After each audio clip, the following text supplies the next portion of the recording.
est-ce que, selon toi, si tu es honnête avec toi-même, hein, est-ce que selon toi, ce que tu fais dans ta vie te fait vibrer? Est-ce que ta vie te fait vibrer?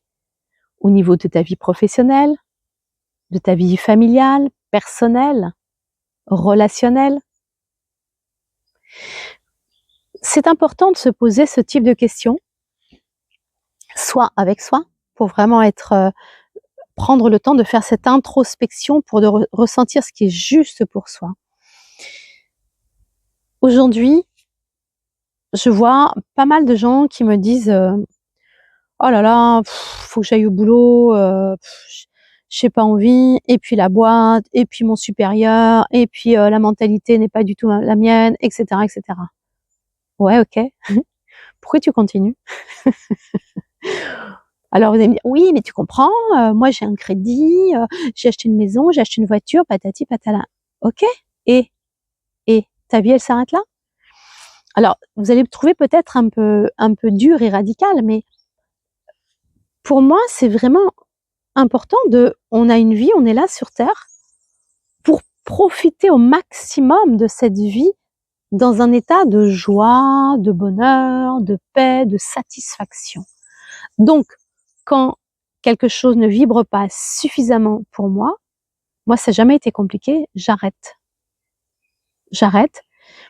Alors, quand je dis j'arrête, évidemment, hein, selon la situation dans laquelle nous sommes, si nous avons des engagements financiers, vous allez me dire, si j'ai un job qui ne me plaît pas, mais rien ne nous empêche de changer de job, de commencer à démarcher.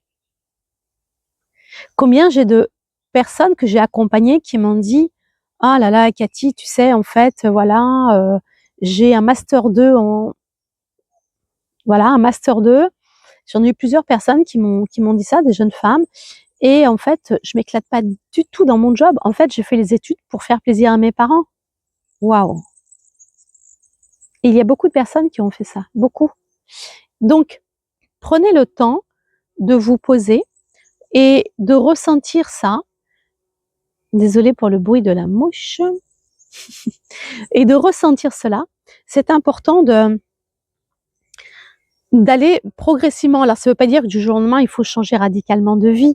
Non, mais prenez la sphère de votre vie où vous êtes vraiment le moins bien, où ça vibre le moins pour vous, et posez-vous la question, déjà, de quoi j'ai envie? Qu'est-ce qui me ferait vibrer dans ma vie, dans cette sphère? Ça ne me satisfait pas, que ce soit la relation avec votre femme ou votre mari, que ce soit le lieu où vous habitez, que ce soit votre job, peu importe ce que c'est. Prenez la sphère de vie où ça résonne pas du tout pour vous. Prenez le temps de vous poser et demandez-vous, si demain j'avais une baguette magique, qu'est-ce qui me ferait vibrer? Qu'est-ce que j'ai envie de réaliser? Vous voyez, je repense à une personne, elle était dans le juridique. Et elle me dit, en fait, tu sais, moi, ce qui me passionne, c'est la cuisine. Et c'était merveilleux parce que, elle a osé changer de job pour aller travailler en cuisine. Vous voyez, du monde juridique à la cuisine, il y a un monde entre les deux. Mais je trouve ça fantastique. C'est extraordinaire. Il faut se donner les moyens. Il faut y aller. Dans mon entourage, actuellement, j'ai une personne qui travaille dans une entreprise depuis 25 ans, je crois, et ça ne lui plaît plus du tout. Elle n'est plus du tout en adéquation avec ça. Et son amoureux habite à 100 bornes de là. Et je lui dis, mais qu'est-ce que tu attends? Quitte à avoir un boulot qui ne te plaît pas, dans lequel, en parlant poliment, tu t'emmerdes, va prendre un boulot alimentaire à côté de ton amoureux, au moins tu seras sur place et tu auras le temps vraiment de trouver un job de cœur. Vous voyez, parfois les choses, elles peuvent être simples, mais on se complique la vie. Donc, en fait, le plus simple pour avancer quand vous avez un objectif à atteindre, vers quelque chose, j'insiste, hein, quelque chose qui vous fait vibrer. C'est pas je dois faire ça, non, c'est j'ai vraiment envie. Et quand vous en parlez, vous devez sentir que à l'intérieur, ça pétille, quoi. Ça, on ressent, il se passe des choses dans le corps, il y a les émotions de joie qui sont là, etc. Donc, quand vous avez un objectif à atteindre, eh bien, mettez des étapes. Parce que souvent, pourquoi on passe pas à l'action?